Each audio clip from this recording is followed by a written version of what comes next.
Hello, listeners. Welcome to Under the Banyan. This is the second part of our interview with Professor Amar KJR Nayak. So, you talked about the basic axioms. Interdependence and interconnectedness are the basic axioms of AIESS. In any evolving system, factors interact very unpredictably and they interact a lot. In such an evolving system, where you also mentioned that self is nothing, do you believe free will can exist in such a system? So this is a very important concept. Again, many of us think about the concept of free will and the concept of individual autonomy as very significant. Actually, I have also spent some time thinking about it. And we have had some debates on autonomy, self as an autonomous entity. So it is about the concept of time and space. So when it comes to very narrow time and narrow space, then the individual autonomy is important. But when you increase that space and time, the individual is actually becoming nothing. Over a larger space and longer time, the entity is actually almost nothing. So it's a concept of time and space that you have to bring in to understand when do you value or when do you give this free will and individual autonomy, and when do you say it doesn't have. So in a larger system, over a longer time, the individual autonomy or free will has to give to the common will. The entity individual autonomy has to give to common will. But when it comes to individual or narrower space and shorter time, then the individual autonomy becomes important.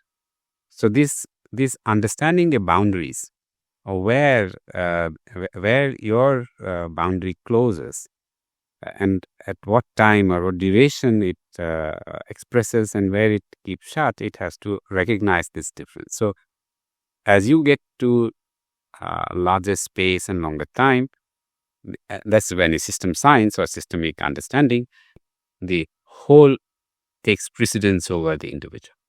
As it comes closer, then you have to leave the individual to be free. The individual, that is the operational part. In the individual is key to functioning of the system. So this is the boundary of human mind, where it says that, well, I have limit up to here and I can't cross and I need to connect with others. So this lack of limiting our boundaries in thought and in action is what creates for the confusion. So if you see in those 40 factors, one of them is about span of governance. So one is unlimited governance. That means I am the king, emperor, I control everyone. So like the dictators think like that. They're the most stupid people among human beings. And that's not real. So the other side is bounded governance. So you say, I know my boundaries. When I wake up, I have to brush my teeth. I can't say the society will come and brush my teeth. I have to brush that. But once I get a little outside, now then I see my child, my family, I have to be careful about. I have to respect. And see, I know that we are interconnected. So I have to take care of that. So as a group, when you go outside the house boundary, you have to also think about the other. So this is where your individual autonomy, free will with the autonomy of or the larger society or limiting your will for the benefit of the whole group. So these are balancing acts that needs to be always thought of. So at the core of all this, if you asked that question of why do we do what we do? It relates to this natural phenomena of the universe that I think is all of us are in the process of balancing. The universe is nothing but a balance. It's a balancing process. So what is my boundary? What is the other's boundary? And I should know how to balance it. And this is what you studied in Aristotelian ethics, that the golden mean is the balance. So I also wanted to touch upon the capability of free will. There is one that we're talking about. One essence is the exercise of free will. That if two people, it is my free will to sway my hand, but I should know where your nose starts. That is one thing. That is one idea of, that is the application of free will. But I also want to touch upon the capability, whether free will can exist, or are we living in a deterministic world as each and everything is dependent on something. So a real autonomy, a real free will and action that is not dependent on anything that has already happened is not possible. So do you think we are living in a deterministic world in that sense? And if I talk about neuroscientists who are currently, one area of which they are working on is, they think that there is no free will. Most of them think that there is no free will and we are living in a deterministic world. And in that scenario, how will we perceive intentionality? Because intentionality is one of the major things that decide, and definitely human intentionality defines whether we will be in a regenerative or a degenerative system. So I want to understand that as well. Okay.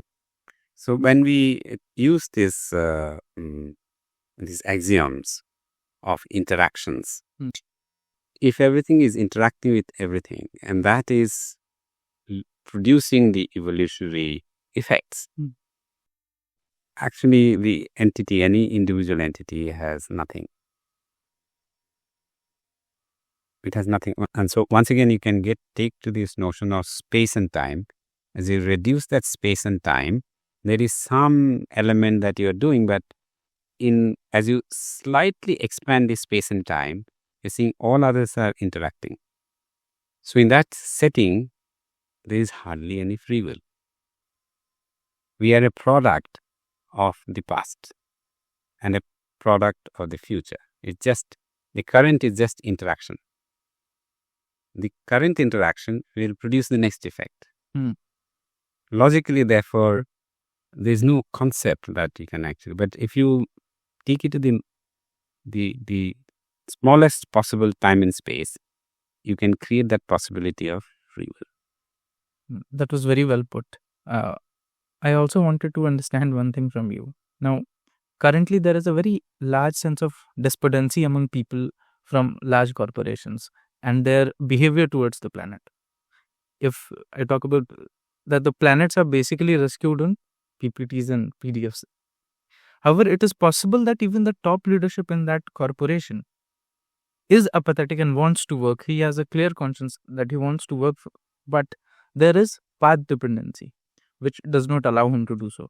So how can they solve tomorrow if a student from here goes on to become a corporate leader, how should he solve this dichotomy between because sustainability is and very much important currently, but he also has to see the path dependency. How will he solve this dichotomy?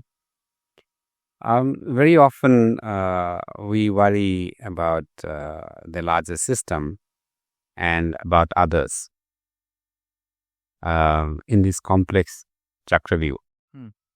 We're in a chakra view. It's a very unwanted interconnected system, which is degenerating in a way. And you are put in that. That's called the built environment. In system science, it is also termed as built environment. You're going into already a built environment, which is anyway in a vicious system. And how do I repair this vicious system? Is the question that yes. I mean you may ask. So the way I look at is don't really worry about the big system. But if I know these 4 axioms and understand this self is nothing, and that I therefore, because it's nothing, I have to look at the other to make myself better. So I would start from my little environment, and I have actually no control of anything. As an individual, I have no control of anything. The only control I have and freedom I have is to think good of the other. I only have the intentionality to to fix. That my intention should be to make the other better off. And if I follow this principle in my little space, my space will become better and better and larger and larger. So instead of worrying what is happening in the rest of the world, what is Mr. Modi doing, what is Mr. Trump doing, I need to be aware of it, but not get disheartened with it, or what Mr. Adani is doing. They can do whatever they can do, let them do. But in my space, in my little space, I have to create in me that I have to do good for the others. And that will bring good to me. And that will spread because it will interact. It will interact, it will produce. Sorry to cut you off, but I wanted to understand one thing that you said, that whatever Mr. Modi does, like for example, for me and for you, whatever Mr. Modi does not affect us at our survival. But for people who are bottom of the pyramid, the decisions that Mr. Modi takes it has a huge correlation with how the daily life of that person will be. So is it possible for him as well to be to a certain, he might not even be aware of what he has done, but he cannot be indifferent to what has happened. No, effects will definitely be. Yeah. So it's not about, I didn't say that you be indifferent. I said you be aware. Yeah. Of the changes that is taking place. But and he will definitely be disheartened because he cannot be me. I understand in my case that I should never be disheartened with what the policy. So the point that I'm taking is the uncertainty is so enormous. The vicious cycles that are operating in the system is so large and so numerous. I have very little to do in this system. I can do very little in this system. So what is that little I can do is shape my intentionality in other-centeredness. And that will be the starting point for my survival. It is true for me and it's also true for the poor. Because he also cannot do anything apart from that. But since I am being informed about the problems around the world, policy decisions that are being taken, I get disturbed. And I try to become also self-centered. This is where the mind has to be aware that it's not in self-centeredness, but in other-centeredness, which will save me. In the process, it will save others. So the AIESS would take you to this, and this is what was also said in psychology: be in the movement, be at the present. You can have your step in the past and think of the future, but be at the present. So that is exactly bringing us to the same point that, yeah, there are a lot of good things. It's not that everything is bad. Please also understand that the interaction process in the universe is not creating more bad. It's actually creating more good. But we observe the bad because it is risky. If it were creating more unsustainable cycles, we would not have survived. The overall balance is that we are surviving. So the overall regenerative processes are actually more than degenerative processes. Otherwise, we will not survive in the whole system. But as we are probably able to see the risks of the imbalances, we get perturbed by that. And we discuss more about that. It's not to say that there are no nice things in the world. That we are existing because there are nice things, nice people around us. So it is actually incorrect to think that everything is bad in this world. I think that's a very wrong notion of understanding the world. There are beautiful things in the world. The far more beautiful things in the world. Just that you draw your attention to see them. But whether there are nice things or bad things, what is left for me is to take care of my little space and time, be in the present, and understand and appreciate what will be good for me. The good for me lies in being good to the other. So the logical framework would work that. And there are empirical evidences. And if you think of poor, how do they actually survive? Did their solidarity and fraternity within their small group? It's not because someone gave them created the annual budget, they created some 1 lakh crores for them. It's not because of that. They survive because of their limited, solidarity. So your paper that I read was deeply rooted in philosophical concepts of the Buddhist concept of impermanence. The paper that AIESS paper that I'm also going to attach in this podcast. So it was deeply rooted in Buddhist philosophy of impermanence. It was rooted in the Husserl's phenomenology to a certain extent. It was also deeply rooted in Sunyavad, Buddhist Sunyavad. But currently, if I look, hardly students and younger students for that say, go and study philosophy as a subject, or it is hardly taught with other subjects. Philosophy in academia in general is dying. Why do you think this is happening? And is there a way, do you think, first of all, it has to be somehow saved? Something will come out of it? Or do you think that this is just a natural process? Nothing can be done about it.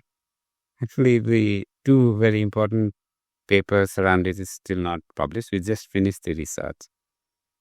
It is not just students. The problem of the whole philosophical foundations that we see, whether it is coming from rational philosophy or from religious understanding or beliefs, you can broadly categorize them into non-dualistic and dualistic. That's one way of looking at. So non-dualistic is, or dualistic is where we say you are separate from me. So this is where the Western philosophy was rooted on. That I is the thinking I, and therefore that is absolutely autonomous as compared to the rest of it. It by itself it exists. So as compared to that dualistic perspective, there was this non-dualism, that everything is connected, everything is interconnected. So that's a non-dualistic. And when we look at non-dualistic, there are few which codify the philosophical foundations, codify as non-dualistic, including of course, Husserl is non-dualistic, and Buddhism is non-dualistic, Taoism is non-dualistic, as well as our Advaita Vedanta is non-dualistic, or our Adi Sankaracharya is non-dualistic. The problem with Adi Sankaracharya's non-dualism, he started by saying it's non-dualistic, but he brought into this notion of Atman and Brahman. This is my little understanding of how I see this. So he brought in this notion of Atman and Brahman and said that Atman is same as Brahman, so which is non-dualistic. But then it goes to the point to say that there is only Brahman. So he's gone into monotheism. So this is where it twisted it and took back the thinking in Hinduism from non-dualism again to dualism. By creating monism, that there is one God, then you have created a problem there. You have created a personal God. Then you have created separation. So in a debate, you took from duality to non-duality, but you again brought it back actually to duality.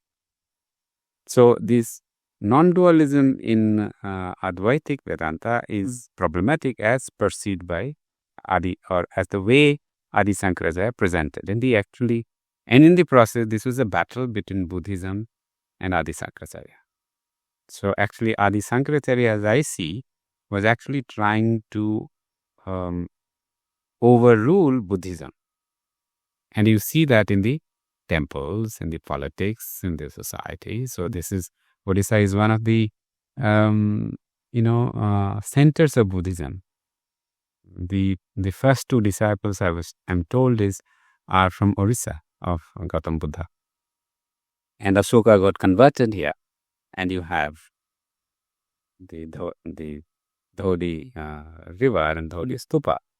So it's a very interesting center. But if you now go into Puri temple, it seems it was a Buddhist temple on which there is on the top of the elephant there is a lion. So which is which you are trying to replace a thought process, which is so beautiful in the Indian context, but is overpowered by, so the non-dualism has been overpowered by dualism. So none of these was actually explaining well. So what then better classifies and clearly classifies in my understanding, which I use for the purpose of explaining AIESS, is I divide all these philosophies into certainty and uncertainty. So when I do that, then it emerges very clearly that the Hinduism, Adi Sankaracharya, all are part of certainty. All religions except Buddhism. Buddhism is not a religion, but if some people have considered this to be a religion, it is only Buddhism and Taoism which fall in uncertainty, or which fall in the domain of uncertainty. All the rest of the theological belief systems fall in certainty. And when you look at rational philosophy, don't leave it there. You have to also look at rational philosophy, which is where which will cover the scientific world as well. So when you look at rational philosophy, there are all the rational philosophers and philosophies are again based on certainty, other than Husserl and existentialism. So the whole world is actually lost in the thought of certainty. It is not just students, the scholars, the politicians, the leaders, the religious leaders. When you think that it is something, the world is certain, isn't not seeming to be stupid? Is the world certain? Or what we see is uncertain? So this is the actual error in our imagination of the reality. Do we see the reality to be certain, or do we see the reality to be uncertain? So this idea of uncertainty is what is expressed in that term evolving. All interacting, evolving system. It is based on uncertainty. So it is that understanding which gives you the understanding of what is the position of the self. Otherwise, you go by Descartes' idea of I think. That is a clear Western idea which actually promoted capitalism very well, because it could say that this is different from this, and therefore we can separate, we can divide the resources or the profits, and we have to give people on merit, and there's nothing called merit and all this. I mean, in a beautiful system, there is no concept of merit. You are given because you are there. It's not because you are looking good or because you are my eldest child, or there's nothing like that. So the whole Descartian Western philosophy actually strengthened this divisiveness, reductionism. And so what we are saying logically, if we see in the world of science, we have grown very strong in reductionism, whereas the reality is about holism. And that's how we are moving from disciplinary to transdisciplinary to systemic. And therefore, the methodology of this AIESS philosophy, which is probably not mentioned, it's just gone, shouldn't get published soon, is the ecosystemic transdisciplinary methodology. So there is a methodology which is also built on uncertainty. There's a philosophy on uncertainty. Therefore, your designs are based on this understanding of uncertainty. And if these designs are strategically oriented, it produces results which are regenerative nature or flourishing in state. earlier we were talking about, you showed us a picture. Like, there is one idea of development is big infrastructure projects. There is another idea of development is the happiness index. How do you define what development is? I want to pick your brain on, according to you, what can be considered development? What can be considered real development out of the two? So, when do you actually, development is when you are able to produce more, you do more. So, if you go back to those axioms, I say that when you have a system which improves interactions, it will produce more. And if it, because of some design issues, if it reduces or hampers interactions, it will produce less. So when will it produce more, or when will you have more interaction, is when there is those principles of understanding of the other. So any model which do not give or give more emphasis on the I over the other is not the long-term development. The one which gives emphasis on the other over I is one which will regeneratively produce. It may sound very, very theoretical, but that's how. So if I have a production system where people are able to all participate, that is a good development.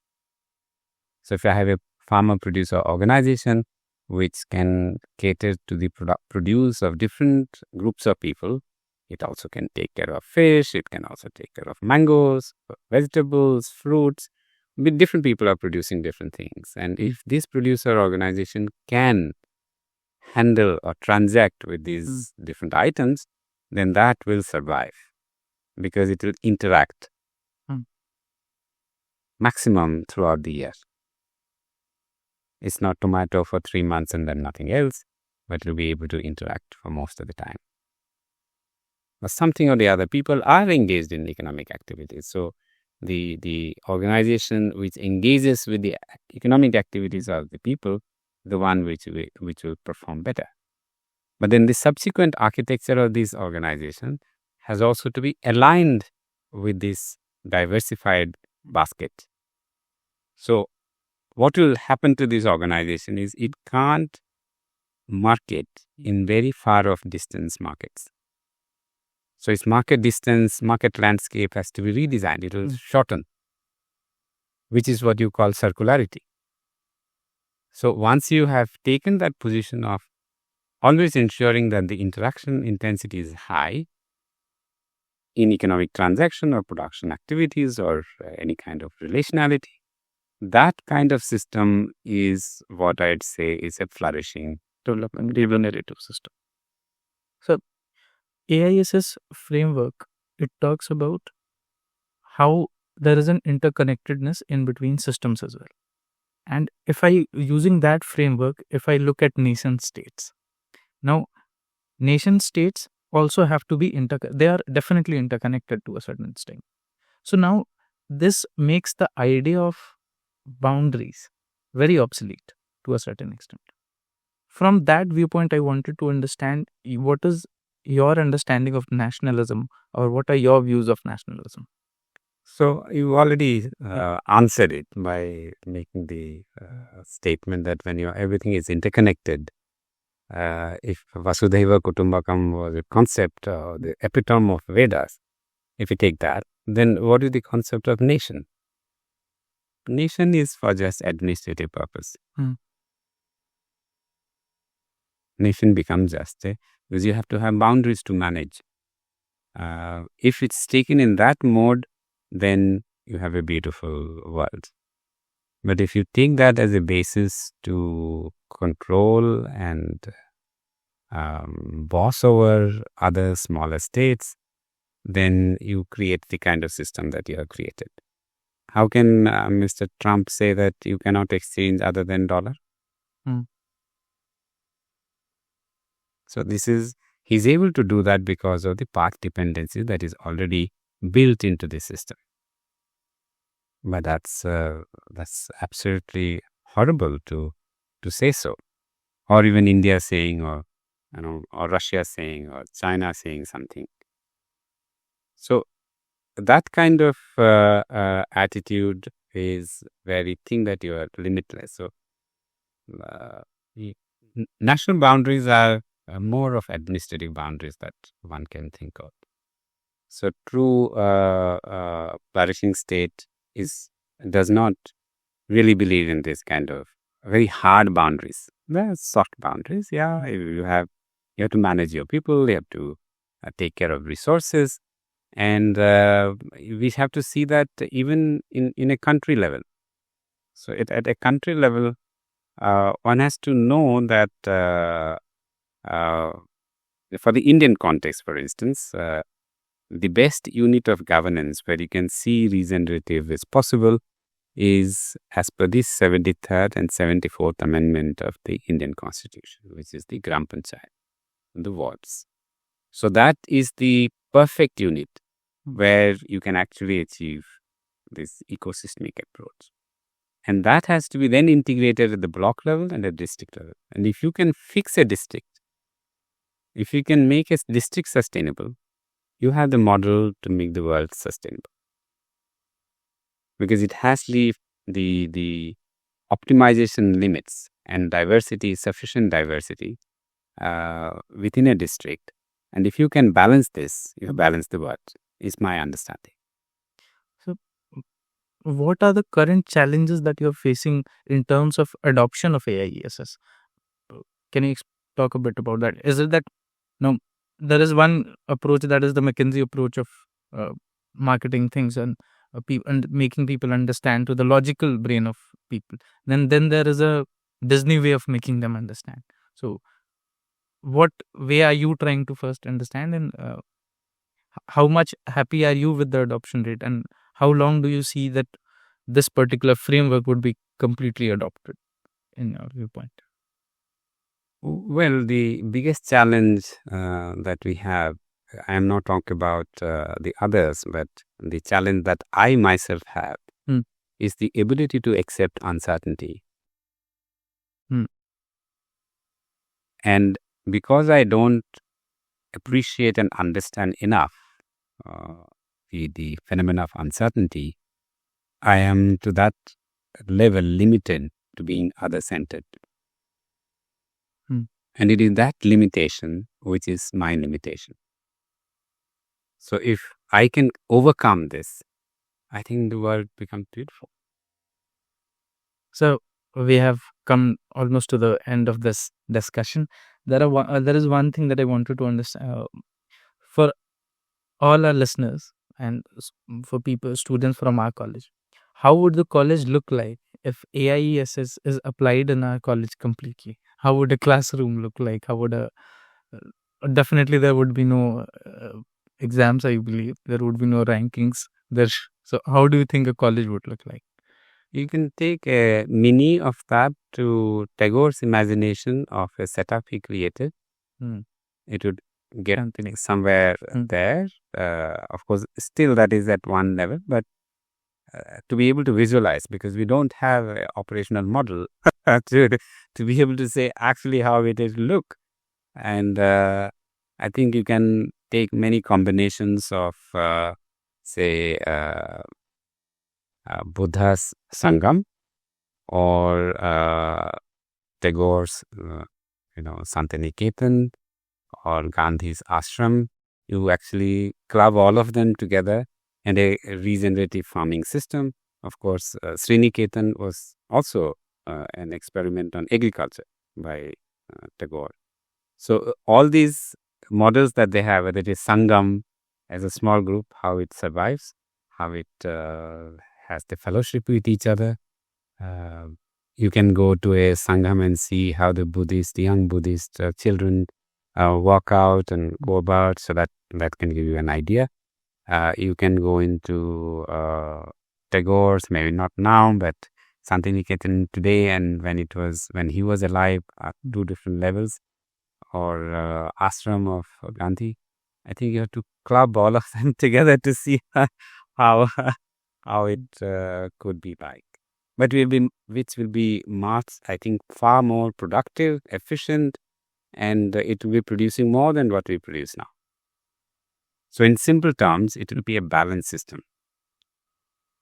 And anything that is balanced is beautiful. So, what are your expectations from us, your students that you have taught? What are your expectations from us? A message that you want to send across to the people that you are teaching currently? Well, the issues that I'm struggling with is what you please work on. That is how to understand and appreciate the reality of uncertainty. And understanding that will help you to see the nothingness of yourself, and then you'll become more sensitive to the others. And we have reached to the end of this podcast. There is anything that you can recommend, a piece of an art, a book, any piece of art, an article or a movie or a series that you think would add value to our listeners, life of listeners. So can you recommend any one such thing that has influenced you and that might influence our listener? Maybe multiple as well. And maybe multiple as well. So one is I would tell you to read this book called The End of Certainty. I forget the name of the author. He's a Nobel. Yeah. So Yes. Yeah. So that's one you can look at, and then the book on Web of Life could be a good introduction to know the interrelationships in nature. So, yeah, there are many references in my writings. You can look at them. So we have reached the end of this discussion. I hope it would add value to all our listeners. Thank you so much, sir, for joining and giving so much of your time. And we will attach all the links of the papers discussed here below in our podcast. Do find them. Thank you all. Thank you all for joining. Thank you, sir. Thank you. Thank you, listeners, for tuning in. See you in the next episode of Under the Banyan with another interesting guest and leaving you with some beautiful lines from a great song. कांटों के चल के मिलेंगे साए बहार के, और राही